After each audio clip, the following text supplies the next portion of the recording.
즉 북한의 군사적 도발이 임박했다는 것입니다.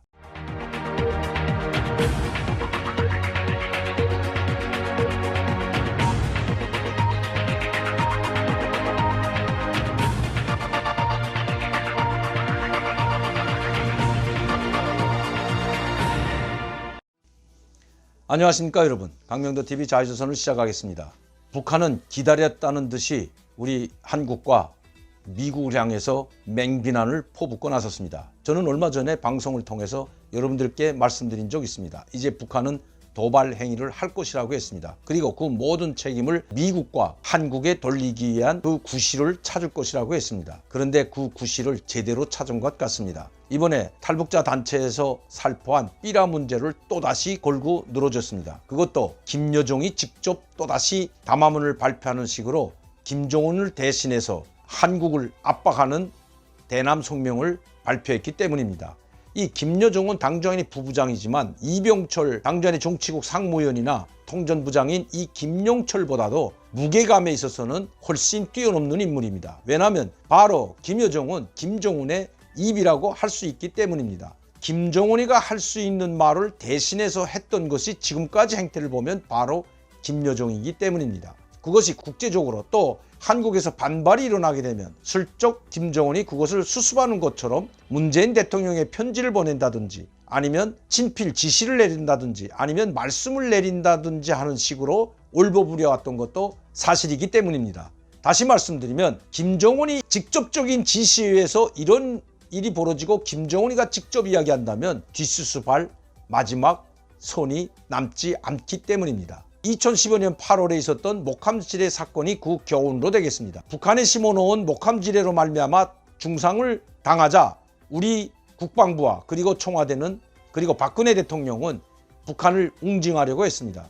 그러나 조사하는 동안에는 웅징을 할 수가 없었습니다. 그리고 대책을 찾은 것이 바로 대북방송이었습니다. 그것도 전전선에 걸쳐 대북방송을 틀어놓자 김정은이 48시간 내에 대북방송을 끄지 않으면 바로 공격하겠다는 성명을 발표했습니다. 즉 김정은이 직접 지시를 내렸던 것입니다. 방송을 끄지 않으면 공격하라는 공격명령을 내렸던 것입니다. 그것도 최고사령부 회의를 하는 모습을 공개하면서 이 명령을 하달했습니다. 그러나 48시간이 다 지나도록 방송을 끄기는 고사하고 오히려 미국과 연합하여 미국의 각종 전략 자산들을 총동원해서 한국에 전개하는 상황이 벌어지게 되었습니다.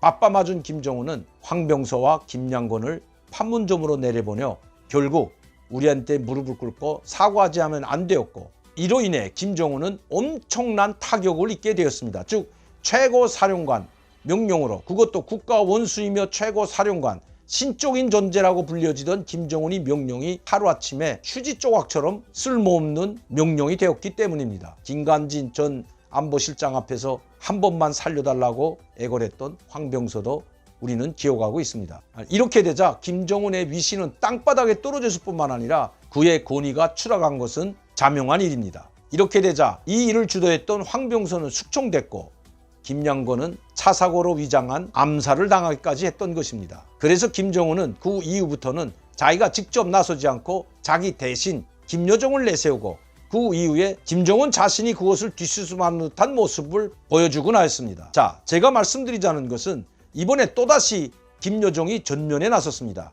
김여정이 전면에 나서서 우리 한국을 비방하고 문재인 대통령에 대한 막말과 우리 국가와 국민을 무참히 짓밟았던 그 발언 뒤에는 꼭 실행이 뒤따랐다는 것입니다. 결국 김여정의 말이 헛되이지 않음을 보여주는 것이 바로 개성시에 있었던 남북공동연락사무소가 그 증거가 될 것입니다. 흔적도 없이 폭파시키라고 지시한 것이 바로 김여정인 것입니다. 물론 김정은이 지시에 의해서 김여정이 집행한 것은 사실이지만 직접 김정은이 지시는 나오지 않고 오히려 김정은의 위임을 받들고 이 일을 한다고 한 발 뒤로 물러서 있던 것이 바로 김정은이었습니다. 이번에도 김여정이 나선 것은 엄청난 군사적 도발을 감행할 것은 자행한 일입니다. 왜냐하면 그 삐라 살포를 구실로 삼아 그에 상응한 무자비한 웅징을 가하겠다고 이야기했기 때문입니다. 이 엄청난 웅징, 그것이 과연 무엇일까요? 이미 모든 것이 준비가 끝났다고 했습니다. 그와 때를 같이하여 미국을 맹비난하는 북한 외무성 대변인 성명도 나왔습니다. 즉 국가가 직접 성명을 발표한 거나 똑같은 외무성 대변인 성명을 발표한 것입니다. 대외적으로 북한의 국가를 대표하는 기관이 바로 외무성이기 때문입니다. 그 외무성 대변인 성명에 바이든 대통령을 직설적으로 비난하고 정면으로 대응하겠다는, 그리고 본지스를 잘못 짚었다는 말까지 하고 있기 때문입니다. 최고 존엄의 위험을 땅바닥에 떨어뜨리고 북한을 심각한 위협의 대상으로 지목한 것은 큰 실수라는 것입니다. 거기에 대한 응당한, 거기에 대한 상응한 대가를 치르게 될 것이라고 미국을 향해서도 경고하고 있습니다. 김여정을 통해서는 청와대와 한국을 압박하고, 국가를 대표하는 대외기관인 외무성을 통해서는 미국을 공식적으로 비난했을 뿐만 아니라 응징을 가하겠다고 경고하고 나선 것입니다. 즉 북한의 군사적 도발이 임박했다는 것입니다. 구실을 찾지 못했던 김정은은 이번 삐라 살포를 구실 삼아 또다시 엄청난 군사적 도발을 자행할 것을 분명합니다. 이것은 우리가 삐라 살포에 대해서 잘못 대응했기 때문입니다. 김여정이 삐라 살포했다는 데 대해서 한마디 으름장을 넣자 바로 대북전단 금지법이라는 법을 만들어 놓은 이 정부의 한심한 행태가 또다시 우리 한국에 엄청난 재앙을 불러오고 있는 것이 아닌지 한번 되짚어 봐야 합니다. 그때 이렇게 김여정에게 비굴하고 굴종적인 자세를 취하지 않았다면, 그리고 강력한 응징을 선포했더라면 또다시 김여정의 이런 망발은 결코 없었을 것이기 때문입니다. 굴종하면 굴종하고 비굴하게 놀면 비굴하게 놀수록 더욱 짓밟아 버리는 것이 바로 공산주의자들입니다. 북한도 그 이하도 이상도 아니라는 것 다시 한번 말씀드립니다. 어떤 분은 왜 이 정부만 비판하는가 하는 이야기를 하는 분도 있습니다. 저희 방송에 그런 댓글을 단 사람이 있습니다. 왜 대안을 제시하지 않는가 하고 하는 분도 보았습니다. 저는 엄청난 많은 대안들을 제시했습니다. 엄청난 대안들을 제시했지만 단 한 번도, 저는 국가와 청와대, 정부에 엄청난 대안들을 제시했지만 단 한 번도 저의 말에 귀를 기울인 적 없었습니다. 그 대안은 북한이 핵무기를 내려놓지 않으면 모든 회담도 다시 제로 상태로 돌아온다는 것, 우리 국민뿐만 아니라 3살 난 삼척동자도 안다는 것은 이미 세상이 다 아는 사실입니다. 북한은 결코 핵무기를 내려놓지 않습니다. 그러면 여기에 북한이, 김정은은 자기 체제를 위해서라면 2,500만 국민들이 다 죽어도 결코 핵무기를 포기하지 않는다고 여러 차례 말씀드렸습니다. 그렇다면 대안은 무엇인가? 대안은 하나밖에 없습니다.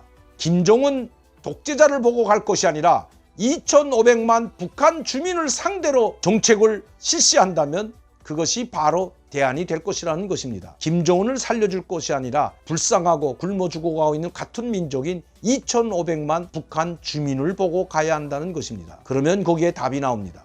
바로 거기에 답이 있다는 것입니다. 그 답은 이미 우리 국민들도, 시청자 여러분들도 너무나 잘 알고 있습니다. 왜냐하면 수천 번을 더 이야기했기 때문입니다. 이제 북한은 SLBM과 같은 잠수함에서 발사할 수 있는 미사일을 발사할 것은 불보듯 명백합니다. 왜냐하면 미국의 가장 위협적인 것이 잠수함에서 발사할 수 있는 미사일이기 때문입니다. 여기에 핵탄두까지 탑재해서 이미 시각에, 이미의 장소에서 미국을 위협할 수 있는 가장 강력한 무기가 바로 잠수함이기 때문입니다. 이 SLBM을 발사함으로써 한미 정상회담 전에 미국도 다시 한번 압박하고 문재인 대통령에게 마지막 압박과 함께 경고성 메시지를 보내려고 한다는 것이 북한에서 온 소식입니다. 지금 우리 대한민국과 우리 국민에게는 시시각각 대재앙의 위험이 닥쳐오고 있다는 것 결코 잊어서는 안 됩니다. 우리를 지킬 수 있는 것은 바로 우리 자신들, 우리 국민들밖에 없다는 것 잊어서는 안 될 것 같습니다. 오늘도 강명도TV 자유조선을 시청해 주신 여러분들께 진심으로 감사를 드립니다. 많은 분들이 시청하고 구독할 수 있도록 전파를 부탁드립니다. 저를 지원해 주시는 시청자 팬 여러분들과 그리고 후원자 여러분들께도 진심으로 감사의 말씀을 드립니다.